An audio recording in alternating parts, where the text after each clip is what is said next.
Hi, slut. I have to say, I'm not feeling super slutty right now. I kind of feel sick to my stomach, but I have a coffee. I have my laptop. I'm hanging on. We're gonna get through this episode. Love a little bevy while I talk to you guys. I went and got my favorite bagel of all time this weekend. Solis Bagels. It's in Long Beach. They pop up at farmers markets sometimes. So good. 10 out of 10. I recommend. I want to talk about what else is new on the Saint Slip Pod: relationships. And we've talked about this before, but a lot of my content has been kind of interpreted as like man hating. And I do hate men, but I also love men. I at least love the idea of men. I mean, don't who doesn't love a big pair of arms and dick? As much as I hate men, dick does solve problems. Dick does adjust attitudes. So I think that they're great company. But I do think that the loves of our lives are like are other women, and that men are kind of just like accessories almost. It's just like a little bodyguard. Just put some tape over their mouth, let them sit there. And that's good. And for money. They're good for that too. Yeah, so I love love. Of course, love isn't always just between a man and a woman, but I think that I think we do have soulmates. And I think it's people who they're not necessarily just, your lover, but it can be your parent or your friends, people that you meet who, you have a soul tie with them. So I really do believe that there are soulmates. I do think that there's like twin flames too, but I think that twin flames are like more rare. Some people, and I can also entertain the idea that maybe some people never meet their soulmate, because why wouldn't that be a possibility? But I feel like I've met so many soulmates in my life, and I almost would argue that like almost everybody in your life is your soulmate, because like why else would they be sent to you? Everybody is put in your life for a reason. You don't cross paths with people for no reason at all. So there's that. I believe in soulmates. I think you can find love if it's what you're looking for. Love is patient, love is kind. And I've also noticed that as I've gotten older, I am a more particular person, more aware of myself, more understanding of my needs and, the boundaries that I have. So I can understand how some people, as they get older, it's harder to meet people, especially a partner who you're like comfortable coexisting with. I've been seeing like a trend where apparently there's like couples who don't share a bedroom, which I think is interesting and probably really good for the most part. That's probably really good for you. Just have your own space. Because I can understand if I were to think about like, okay, what are the absolute deal breakers that I would have in a partner? It's probably just like bad hygiene. I would never be with somebody who's a picky eater either. Not a picky eater, but doesn't have a refined palate. You're going out and they're ordering the fucking chicken fingers and french fries. Grow the fuck up. Somebody who doesn't like tomatoes. I don't know what to tell you. You that would be a deal breaker for me. Matter of fact, it would be a deal breaker for me if my kid were a picky eater. They're never going to survive in my household. I think you're just supposed to maybe, predispose children to food at a young age. But I do think that we have this misconception when we think about soulmates, like and like your perfect pair. I think that we have sort of a misconception about what that actually looks like and what a relationship looks like. I think on social media we see so much filter. I mean, God, at this point, AI, everything is fake, nothing is real. Everybody is posing as the final product, when in actuality, they didn't do the work to actually do what it takes to live in that aesthetic that they're creating for themselves. Like, for example, a lot of people flaunt a lot of wealth.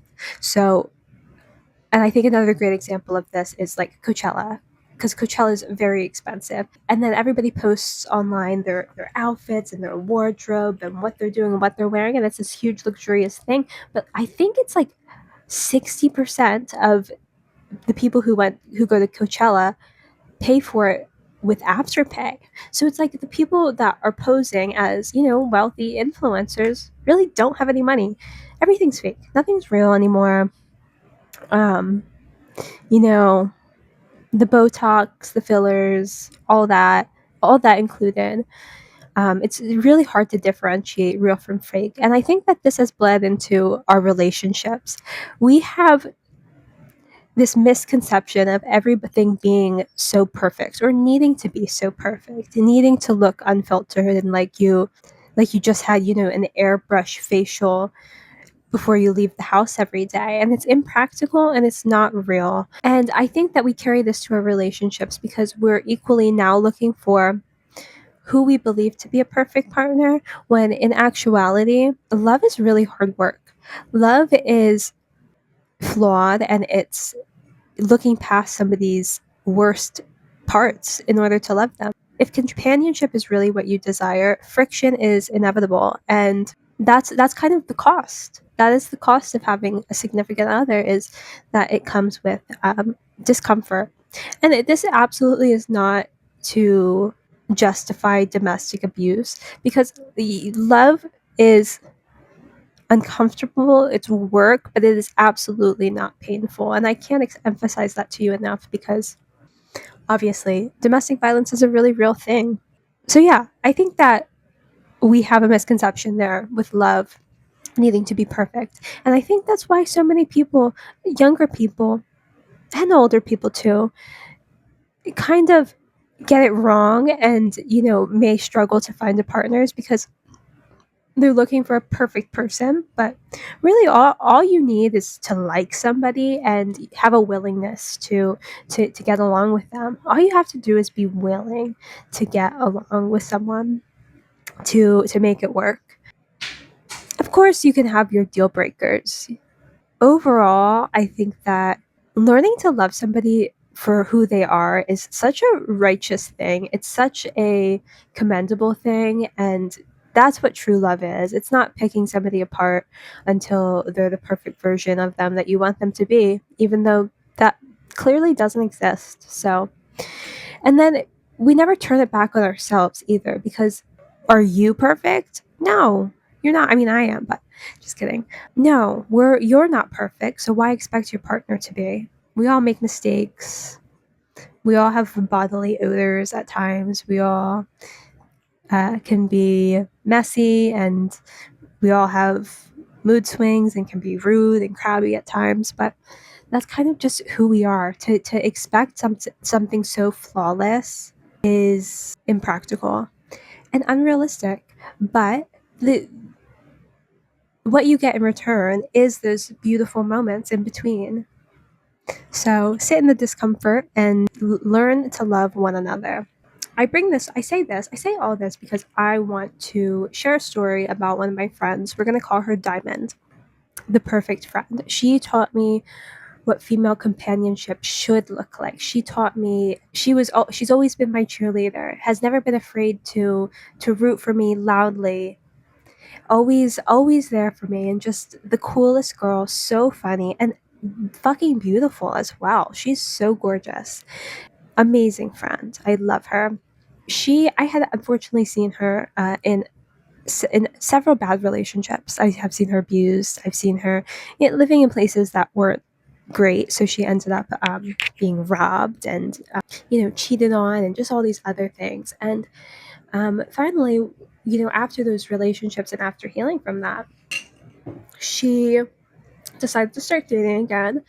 And I would see her with so many men who seemed like good guys, good jobs, a lot of money, nice head on their shoulders, attractive, all these things.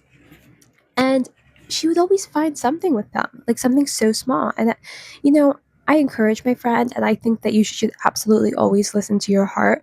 But I was like he seems like a good guy. Like, why is she being so nitpicky in what she's looking for here? And it turns out that Diamond just knew what she wanted, because Diamond ended up meeting a guy who I think she had known from like somewhere she had previously lived, and she told me he was absolutely perfect. Everything that she was looking for, wanted to spoil her, talk so kindly to her, attractive to her, and they had a great connection. She ended up moving to Atlanta. So to be with him, and they're still together, and she asked me to be in her wedding next year.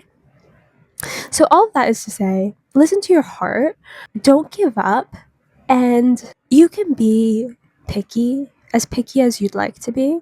But I think that you find love when you open your heart. I think having practical standards is a good practice as well. Like don't set the bar so low, but allow yourself to really see another person before you give them the chop. Because the people that we date and go out with, we're obviously already interested already. So that's the thing. If you're already interested in someone, they're okay, they check your boxes in terms of attraction. You like how they care for themselves, you like how they have good morals, and they, have a good relationship with their family, if that's something that's meaningful to you. Of course, you can't kiss someone you don't think is attractive. So that's important. And so they're ticking all those other boxes. Give them a chance. See them through. I think something that's so important too is, at least for me, who this wouldn't be the case for, but I think that being with somebody who you can laugh with is really important too. You gotta have a sense of humor, and a similar one at that. So true love does exist. It's out there, but be patient. Don't hold it to an inhuman standard, because you won't be successful in love if that's the case. And if you are someone who really does, like, you're very particular, you have to have things a certain way, girl, maybe you're better off on your own. And there's absolutely nothing wrong with that. I think that there's so many happy people who just do things on their own, even people that are in relationships, like not being attached to someone by the hip, going out and doing things on your own. It's very important to be comfortable being alone. And I think that's something, especially like early 20s. I remember so many of my friends experience loneliness, because you'll find yourself in situations where you're alone for the first time in your life, and it can be unsettling. But I think being able to go out and do things on your own is important. And then something that absolutely pisses me off is people that aren't willing to go out to eat alone. My mom, she went to her favorite diner, and she didn't have anyone to go with, so she got the food and brought it to her car. I just who's watching you? Who do you think is watching you genuinely? Who's going to judge you for eating out alone? That is one of my biggest pet peeves. I don't know. I just feel like I just sit way too comfortably in my own self to be bothered by somebody who would judge me for eating out alone. Fuck off. My favorite person to take out on a date is myself. Get whatever you want on the menu. Enjoy your own thoughts. I think that's really it. They are uncomfortable with the thoughts that come up when they sit in silence. So that's my other stroke of advice is, if you're waiting to find your person, um, equally be comfortable being alone. Sometimes we get too comfortable as well being alone, to where it's like, now you meet somebody else and it's just not all that's cracked up to be. But there's good people out there, absolutely. And there are people that are meant for you, both lovers and friends, and extended family. They come in so many different forms. It might not be somebody who you would initially think that you're going to get along with, but you might have a great connection. And I think that the connections that we experience in this life, it's like we all have a unique chemistry, and when we mingle them, you see what sparks. And that's part of like the purpose and the reason that we're here, is to experience the presence of another person. And it's similar to traveling. Different places can make us feel different things, and same with individuals. I remember there was this girl who I went to elementary school with, and she was new. I remember her name, but I'm not going to say it. Elementary school, we did this thing, it was called Colonial Days, and it was this huge thing that all fifth graders would do. And we'd make a set out of cardboard, like a physical, like, wall, like a room.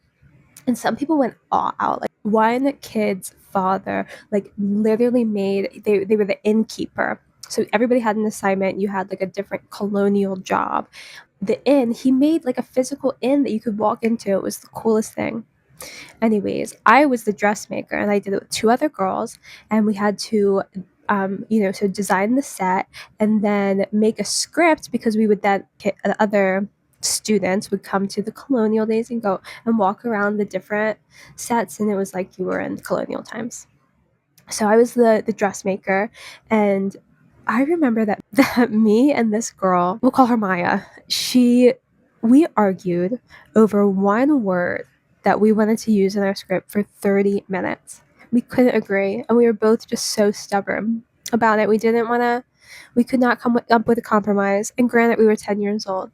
Now, fast forward, oh my God, it wasn't 10 years later, but okay, so I was like, it's probably like 8 years later. We Me and Maya were in another class together in high school, and we were working on a project together. And would you believe it? But we got into another argument about how we wanted to do our project. So many years later, I wasn't friends with her, didn't talk to her, but I just think it's funny because I think some people you just don't get along with. You don't have to like everybody. Wow, where did we go? Love exists. Believe in it. Actually, I really hope that you do, because we are in a cruel world.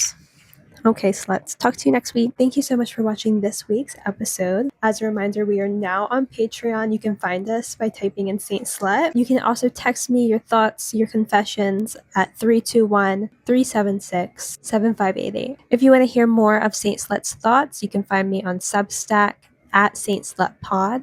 I'm also on Instagram at Saint__slut. You can also find me on TikTok at Saint_slut with a V. See you next week. Bye.